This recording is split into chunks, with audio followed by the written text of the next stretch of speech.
Ved, Pranam Mantra.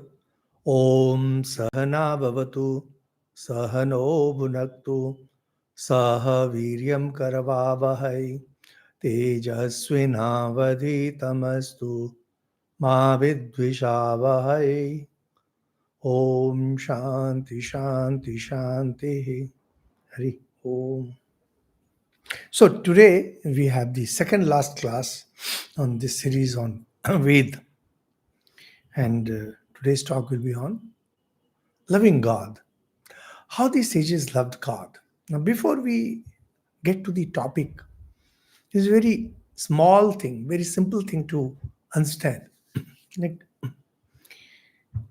if we introspect and try to feel or understand pretty deeply on our relation with God,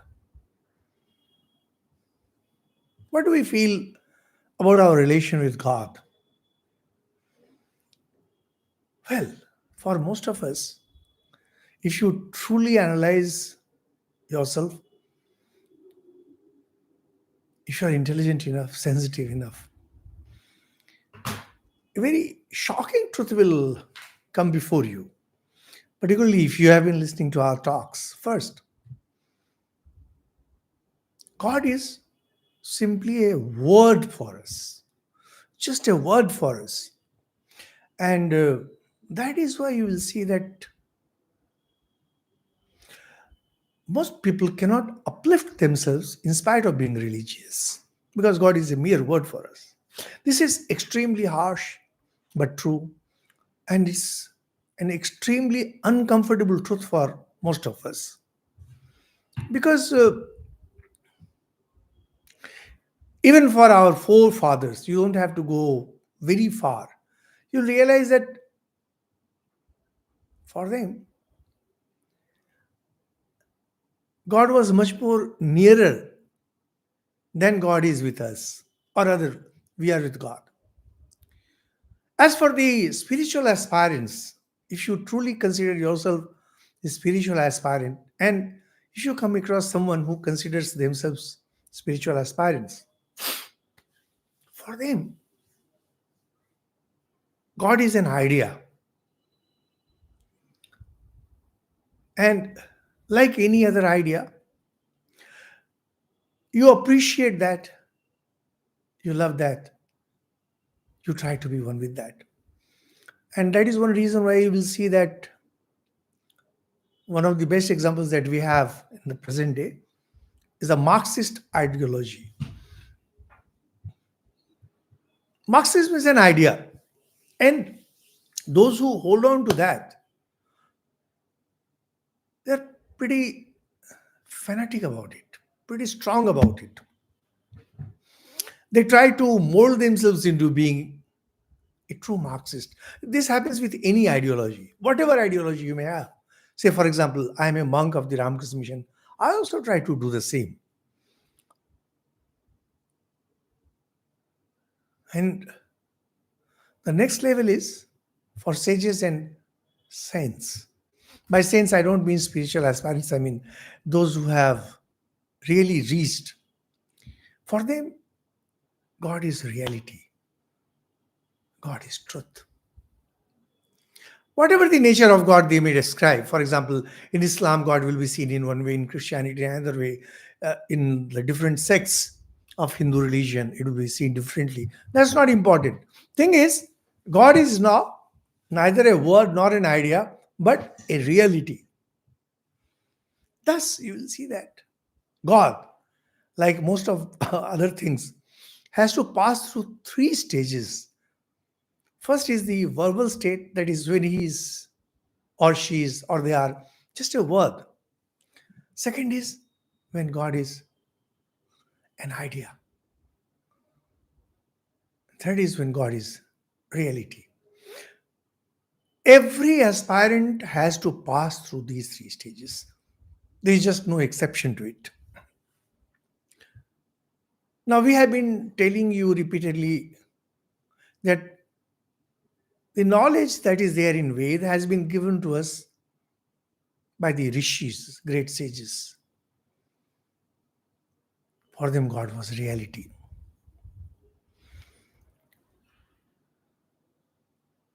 So whatever you find in Ved is actually reality.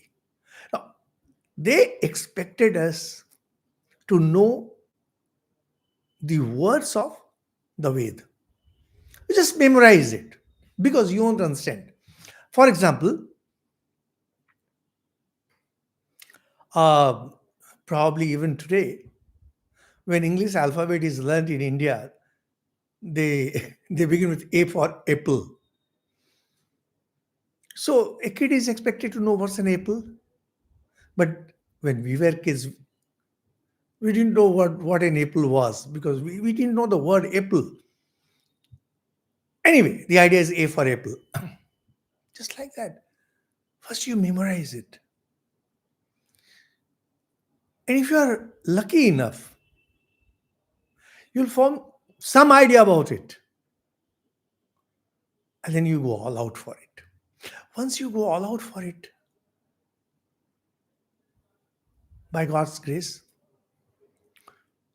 you can know the real nature of God. And the nature of God that you come to know may not agree with what you learned, but in some way it will be related, because under no condition God will appear to you as limited, as finite. God will never appear to you as someone who doesn't know or someone who is not full of bliss. These three conditions will always be met. As for the other characteristics, it may be there, it may not be there, because after all our realizations depend on our mind. Now, in the previous talk, we had just mentioned how these sages pray to God to come to them. How? They had used different examples as mother cow hastens to their calves, etc., etc. We had explained the previous talk. So today we will cover a few mantras, and that will be the end of it. And the next talk will be about the last hymn of the Rig Veda, Sangyana Sukta. With that, it will be over. Now in Rig Veda, 8th book, it's a beautiful prayer. Yad Agni, prayer is to Agni. Every yajna was performed through Agni. Agni was a dear God, and Agni is the God who resides on the earth. Yad Agnesyam aham tvam vagha sya aham suste satya iha shisaha. The meaning is so beautiful and so cute. Dear Agni, if I were you and you were I, your prayers here would have come true. Dear listeners, many years ago, when I first came across this mantra, I was bowled over. I was so charmed. What beauty. And how unfortunate that we don't know of such prayers, because you see, the Vedas are so vast and no one ever tried to popularize the Ved. Dayanand Saraswati, who founded Arya Samaj, he did a lot, but taking it to this level, such a loving relation with God, that, oh dear God, I have such bond with you that I dare speak to you like this. What? You are like my father, you are like my mother. So I can tell you this much. If I were you and you were I, and then if you had prayed to me, all your prayers would have come true. The idea is that, look, I'm suffering. I have wants. My wants are not being fulfilled by the ordinary means. So please, oh dear God, you are so dear to me. I'm so deep in love with you. Please look after my needs. What kind of love? If I were you, you were I. I'm sure most of you will find this very cute. Something like imploring, when a baby is imploring her mom to give something. Just now we mentioned that God is a reality. And that reality is something that cannot be compared with anything in this world.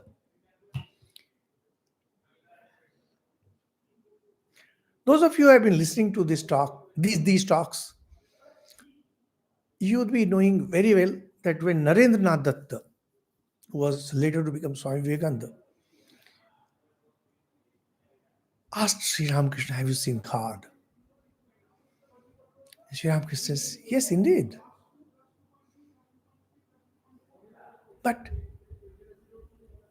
in a much more clear and intense way that I see you. And I can show God to you too. Second part is not important. The first part is very important.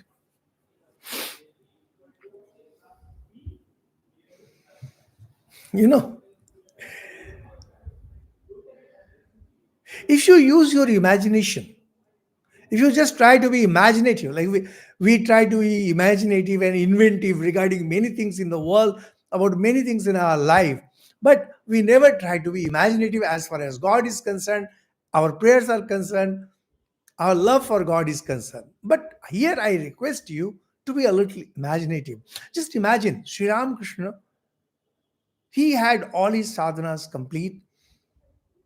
And of course, he is an incarnation of God, so he knew it all along. But he was behaving like a devotee. And even as a devotee, he had completed his sadhana. He knew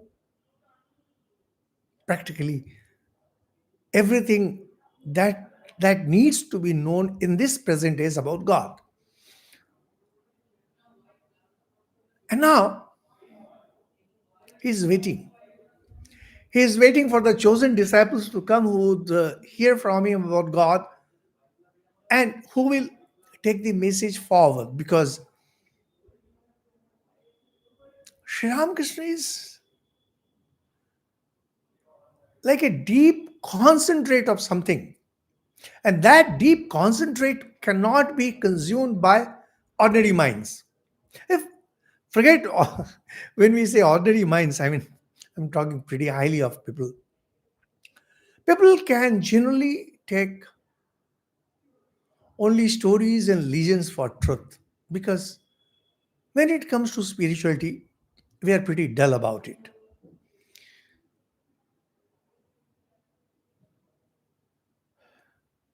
You might have seen sometimes while traveling, say by train or by road, there'd be huge towers that have these electric wires with 33,000 volts, 11,000 volts. To make it usable, transformers are used, known as step down transformers. So these disciples of Sri Ramakrishna, they are supposed to be the step down transformers. They make things easier for us. You might have heard that many people read Gita, many people read Upanishads, and of course, many people read Gospel of Sri Ramakrishna. But believe me, believe if you have any faith in me, if you take my words for true, these books cannot be understood by ordinary minds unless explained by somebody who can relate with those scriptures and can relate with you too. It is impossible for Sri Ramakrishna to relate with common man. You will say that, well, in Gospel of Sri Ramakrishna, we find him talking to this person, talking to that person. Yes, indeed. You just have to go through the kind of talk he had with this and that person. It was about ordinary things.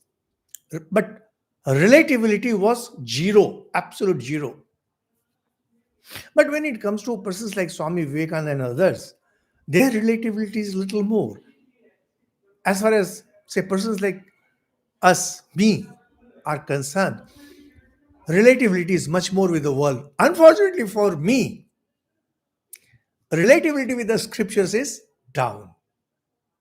So we are not with 11,000 volts or even 440 volts, maybe just ordinary 220 volt, just like ordinary, there's ordinary wiring in a house,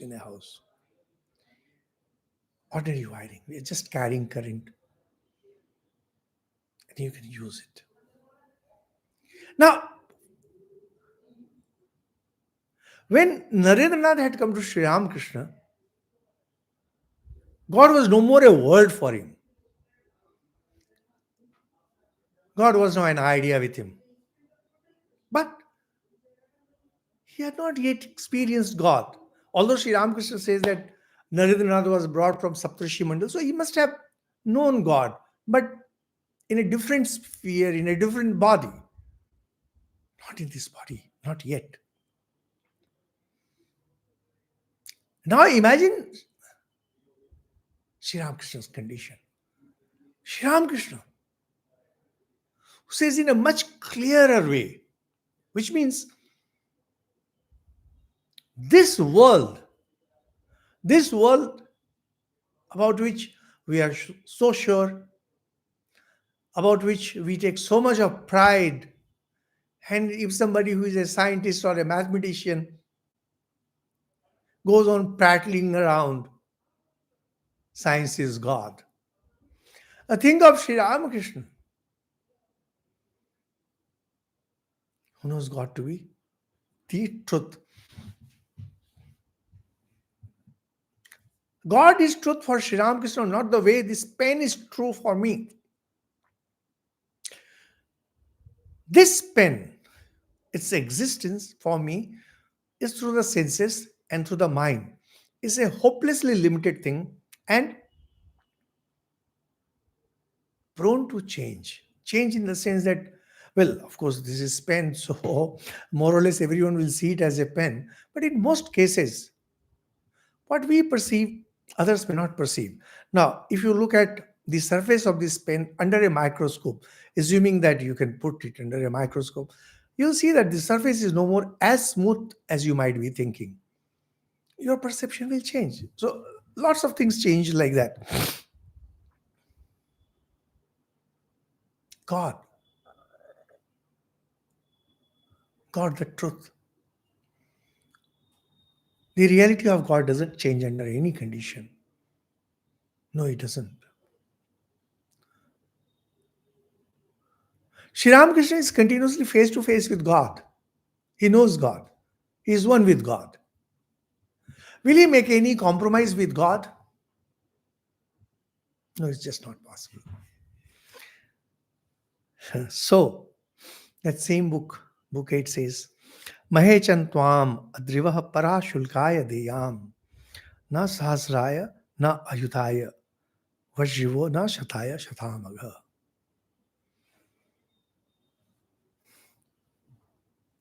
I'll not sell you for the highest price, not for 1,000, not for 10,000, O mighty one, nor for an infinite amount, O Lord of countless wealth. O God, I've known you. Even if I look at you from the worldly standpoint of view, you are the Lord of countless wealth. So I'm not going to make any compromise with you. Why do we make compromise with God? And we are making that compromise all the time. Is that one of the stories that I had read when I was a kid? Then one Sadhu Baba met a king, and the king was impressed with him. Normally, it's very difficult for a king to be impressed by Sadhu Baba. And so the king said, "Oh, what wonderful renunciation you have." And the Sadhu laughed and said, "Your renunciation is much bigger. I have renounced only trinkets of this world for God, but you have renounced God Himself for the trinkets of the world. Your renunciation is much higher." Indeed, if we look at ourselves, we'll see how we keep selling God for the trinkets of the world. We don't go all out for God. Why? Because we are engaged in thousands of things. We don't meditate deep. We don't take His name much. Why? Because we have this duty, we have that duty. We impose duty on ourselves. And when we are not busy, we invent work for ourselves. What does it mean? Simply means that we are selling God for trinkets all the time. This is what the sage means to say here. O Lord of countless wealth, I'll never, I'll never sell you for any price. This shows the importance of God for a sage and for a saint. That means for those people for whom God is no more an idea, definitely not a word. Only when God becomes a reality for you that you can talk like this. And don't go by the words of the fanatics, because fanatics, I mean, if given the proper impetus, they will change their masters anytime. So, this is it.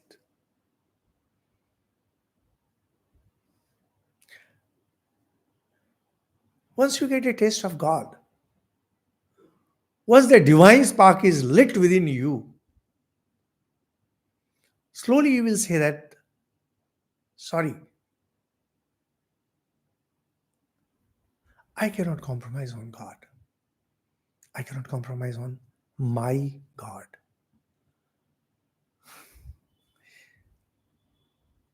Dear listeners, what we are discussing today, this topic, loving God, this is too cute. In fact, every mantra of God, every mantra of Ved is like that. Like if you start thinking deep, if you go deep into it, you will realize how true it is, how true each of these mantras is. But this selection from Ved Vihangam, I mentioned this book many times to you, this Ved Vihangam. This, this is, this section is beautiful, too cute. So these two mantras, they were about love. But what about people who are in pain? Gita talks about four kinds of devotees. One of them is Artha, a person who is in pain for whatever reason.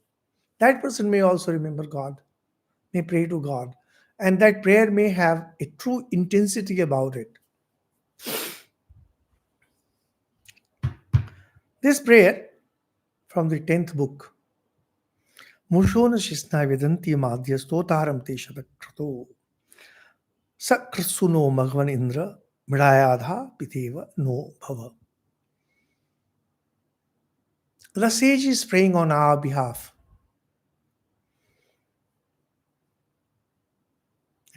As mice eat threads, there, there used to be weavers. Nowadays, of course, these kind of works have been taken up by machines. But earlier times, there was this class of people, weavers, who used to weave clothes with the help of threads. So they used to have a lot of thread, and sometimes mice would enter. So they would sometimes cut a dwarf and whoop, or maybe thread itself, and the whole thing would get destroyed. Now imagine mice or some wild animal like that eating out from your heart, gnawing at you, heart. How will you feel? Excruciating pain. As mice eat threads, pain consumed me. Mice can eat the threads very easily.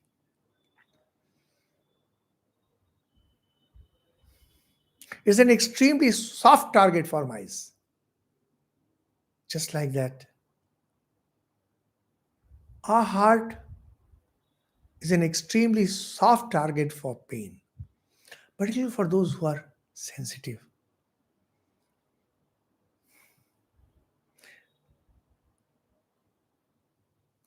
Who's your devotee? O Shatakratu, O Lord Indra. So the sages is a devotee of Indra, Shatakratu.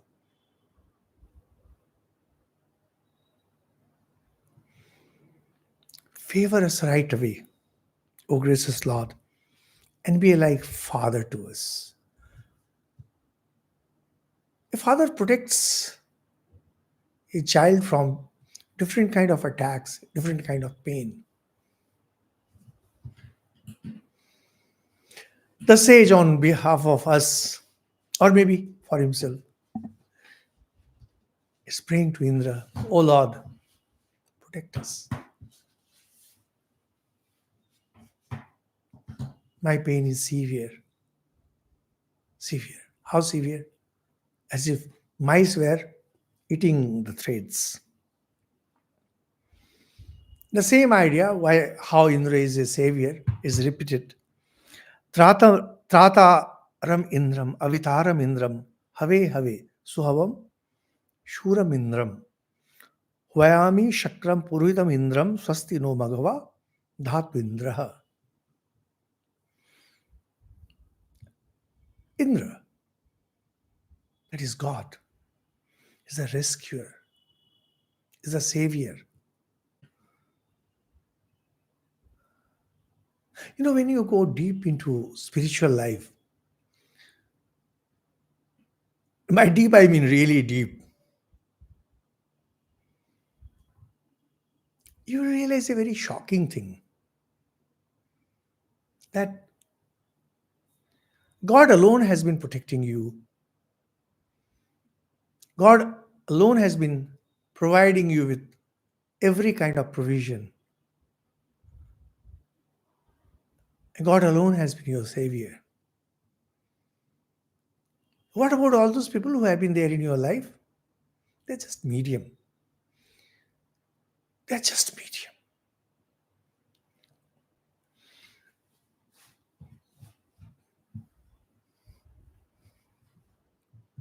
Your mother, she has just been a medium for bringing you on this earth. Because essentially you're a free soul. As a Jivatma, you have been floating around. You had been floating around. And you are not a great yogi who could manifest himself anytime, anywhere. And those who have such powers, they don't do such a thing. Even God, when he incarnates, has to come to this earth through a womb. No wonder mothers are so great. The problem is that we sometimes think that my existence is because of my parents. No, it's not that. They are the medium. And they have been the best medium that we could have. That's the beauty of it. For me, the best medium was the parents to whom I was born. And for you, the best medium was the parents that you had And that's true of everyone. You may be spiritual, you may be a saint, you may even be an incarnation. But to be on this earth, either to learn or to preach, you need a medium. Mother's womb is that medium. And then she feeds you. But actually, God is the person who is feeding you through that medium. Your father takes care of you. Actually, God is taking care of you. So, whatever happens to us when we get hurt by someone, it's God who is hurting. Actually, it's a reality which cannot be appreciated by ordinary minds. Only when you have reached a level of spirituality that you realize this to be true.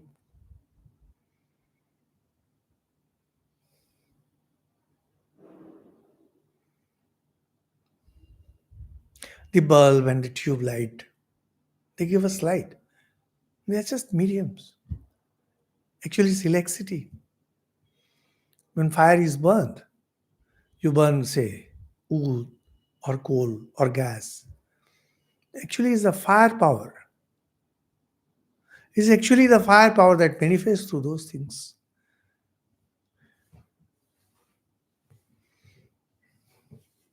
When we feel grateful towards someone because of their love, because of their care, because of their affection, it's fair enough.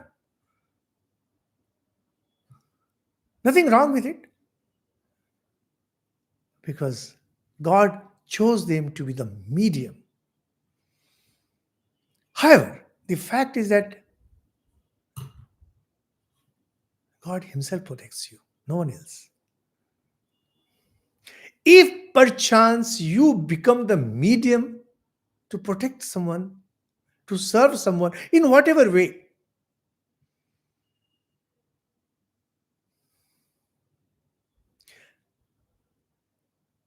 should feel grateful to God. Oh God,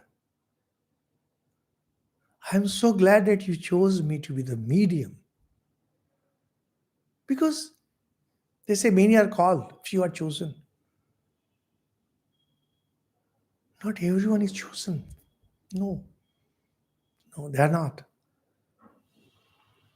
Be happy. Be grateful. Don't expect anything in return. You shouldn't expect anything in return.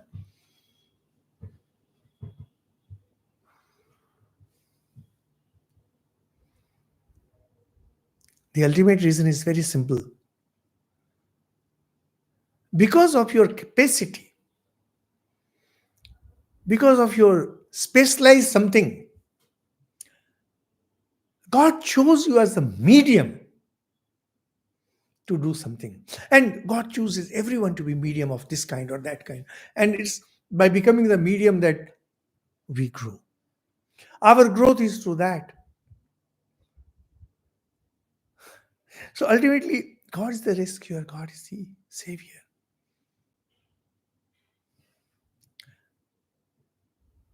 When He needs to hit you, He'll get a nasty person in your life, hit you. You might say, why do all this indirectly?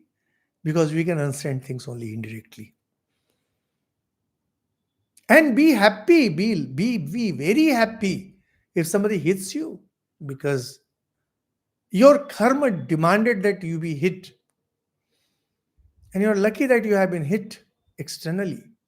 Had you been hit internally, something would have gone wrong with your head or with your inner organs. Every time you get hit externally through abuses or through other cheating, through other means, be happy, be grateful.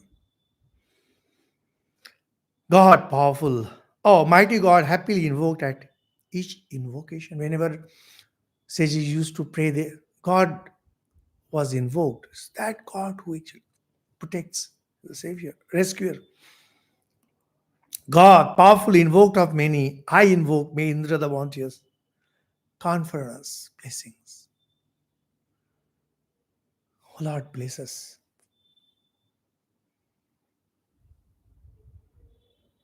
Bless us. Ultimately, you are the savior. Your mom was just an instrument to feed you. Your father was just an instrument to protect you. Ultimately, everything was being done by God Himself.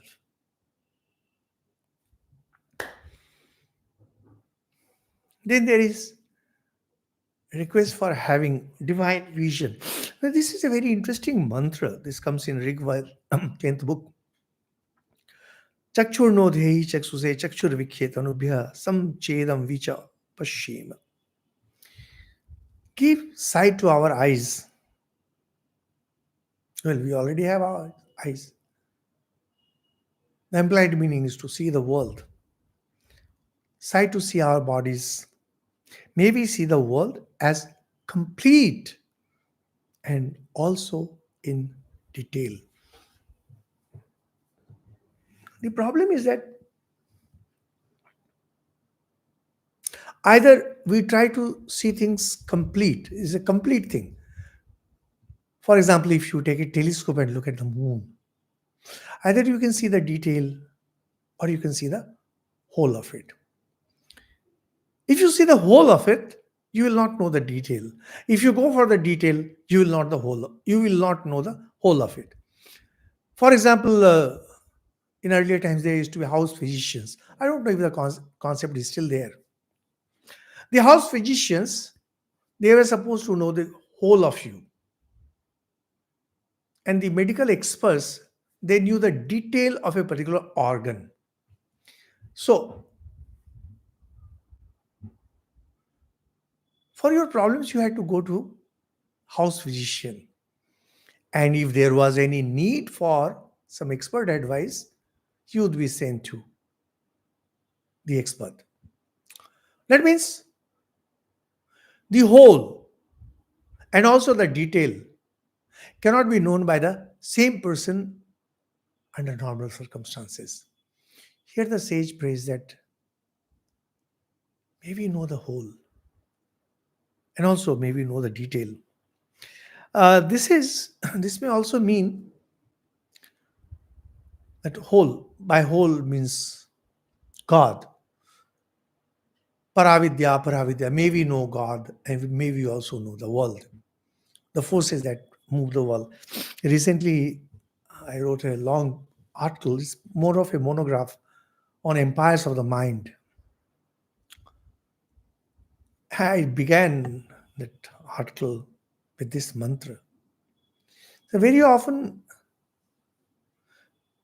in our hurry to see the whole or in our hurry to see the detail, we miss the other aspect. But by the grace of God, you can have both. This is what the sage praises here. Sage prays for. The kind of mantras that we have in Veda, how surprising, how interesting.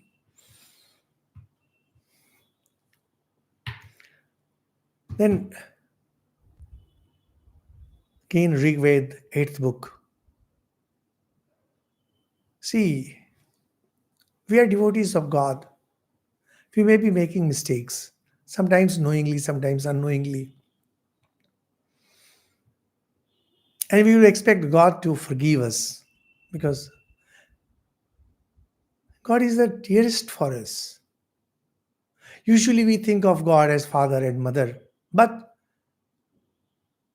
as we explained just now, father and mother, they are only mediums selected by God to help us in certain things. So God is superior to them because God is the provider for those people too. So naturally, God is superior. Now, when we make some mistakes, when we commit some sin, by sin we mean to deviate from our path. We have chosen some path and then we make mistakes. Depending on the intensity of the mistake, like if it is categorized as some social mistake, it's a mistake. And if it's at a spiritual level, at more inner level, we call it sin. This sin is different from the sin as understood by Christians or by Muslims. For them, sin is something against God. Now, sin against God is an alien concept in India because no one can sin against God. God has no command for us. Why? Because God is our inner nature. God is not external to us. So there is no command for us, and we can never sin against God. We actually make mistakes towards ourselves. So he says, not for one sin, not for two, not three. Destroy me not, O Lord, for my many sins. Forgive my one sin, forgive my two sins. Not only that, forgive my any number of sins. So the term here is argosy, sin. But the idea remains the same. Whatever mistakes we may commit knowingly or unknowingly, oh God, forgive me. So they are not talking about any kind of penance or this or that. They say, just, I'm praying to you. And if I pray to you, that should be enough. That should be enough for you to forgive me. Why all this? Ultimately, we are thine.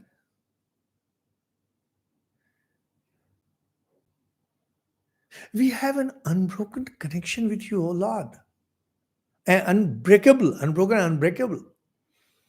Mayam ghate tve yadvindra vipra pismasi nahi todanya purut kasyan magvan asti mardita. Truly, God, we are thine. We worshippers depend on you. Except you, O much invoked, there is none, O mighty one, to show us grace. You'll see how this mantra is related to the earlier ideas that we discussed. First, says, we are thine, we worshippers depend on you. Because these worshippers, they are not ordinary worshippers. These are not the worshippers for whom God is just a word. These are the worshippers for whom God is an idea or God is a reality. For example, we find Sri Ramakrishna running to Mother Kali many times, praying for this and praying for that.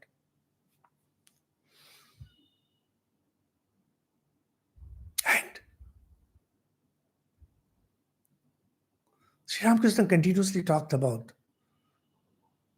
how he was son of Mother Kali, child of Mother Kali, a devotee of Mother Kali. That means your existence depends entirely on God. So where will you go? A baby, 6 months, 1 year old baby. It knows only one reality, and that's mom. Whatever baby's needs, she will cry for mom. If she has to sleep, she has to cry for mom. If she's hungry, she cries for mom. If she wakes up, cries for mom. Because her entire existence is dependent on mom. Just like that, devotee's existence is entirely on God. And except you, there is none, as we explained.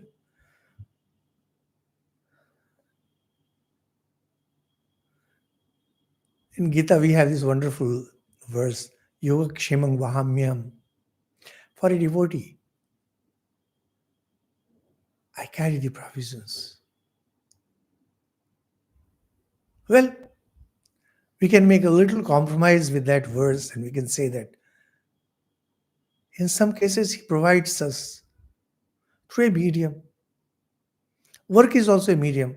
When you work, you earn something. That's also a medium. Parents are mediums, like that. But in many cases, God Himself provides.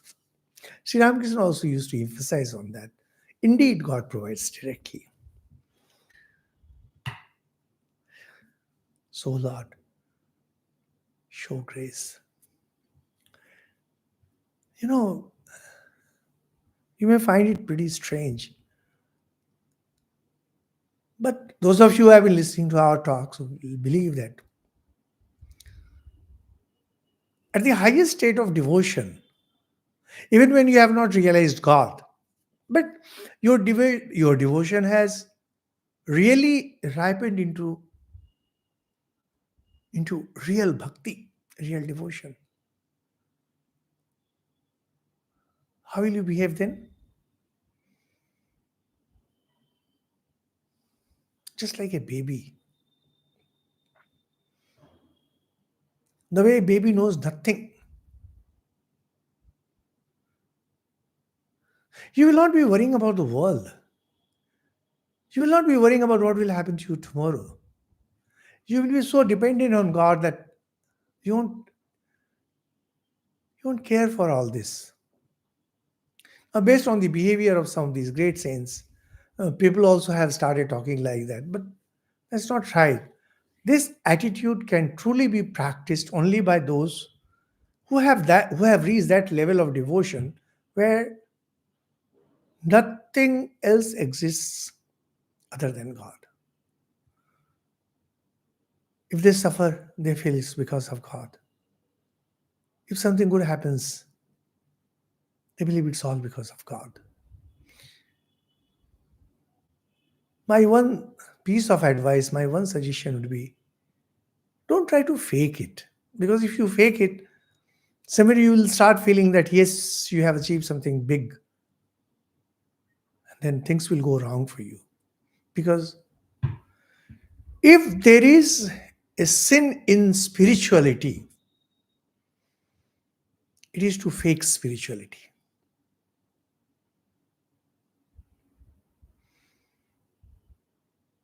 Unless a person who really knows spirituality tells you that, okay, fine, it's like this, till then, you shouldn't be concluding. The problem with us is we conclude. It is wrong to conclude. You shouldn't conclude. We often think that we have become true devotees and we are dependent on God in this and that. And without our knowing it, we become fake. Of- Being fake means to go on a detour. You have you have left your path, you have gone somewhere else. It may take a very long time for you to come back because no one will dare tell you that you are making a mistake because most people are like that. They don't even understand. You'll be lost in some kind of whirlpool, in some kind of pit. Don't imitate. No, you should not. Let the growth be very natural. Keep on taking Lord's name. Keep on depending on God as much as you can. Study these scriptures. God will take care of you. So, with that, we kind of I'll skip some of these mantras. It's not needed. I mean, the book is there. You read it, and you will know. And if your interest truly grows, you can try studying the Ved. Unfortunately, I don't know of a single good commentary on the Ved.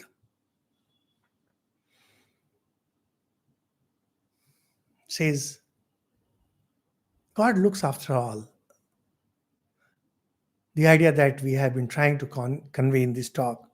Yo Vishwabhi Vipashyati Bhuvna Sancha Pashyati Sana Pushavita Bhuvat. This comes in the third book of Rig Veda. He who looks upon all the worlds. God alone looks after all the worlds. The different spheres of existence where the gods stay, that means Indra, Mitra, Varun, etc. Then Apsara, Vidyadhar, Gandharva, Yaksh, and all those.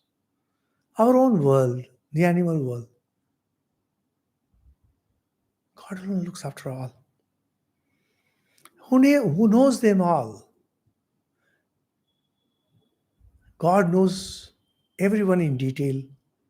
God knows the creation in the whole. Just now we discussed this prayer, complete and detail. As far as creation is concerned, God alone knows it in complete and also in detail. May He Pushan be our protector. Pushan means one who provides. And as we explained earlier, that depending on what kind of work is being performed, what kind of activity is being performed, God is given a name, God is given a personality. When God is the provider, is known as Pushan. And Pushan is again equated with sun god, Surya. So, sun also provides, Pushan also provides, God also provides. So, somewhere these three are one and the same. And he who looks upon the world, this is somehow related to the sun. Sun looks at the whole of world, the world that we know of. However, when it comes to the seen and the unseen universe, it's God who looks after, who looks at everything and looks after everything. So, well, with that, we end this section on loving God. And the next talk will be on the last talk. That will be the last prayer from the Rig Veda. We'll try to sum up things in that talk. Thank you so much. Om Shanti Shanti Shanti Hari Om Tat Sat. Shri Ram Krishna Arpanamastu. So it has been a wonderful journey. So I think today was talk number 38, which is a good number. We have given and we have tried to present Ved, say around 39, 40 talks. Say, good effort. I am so glad that you have been listening to this series of talks. Thank you so much.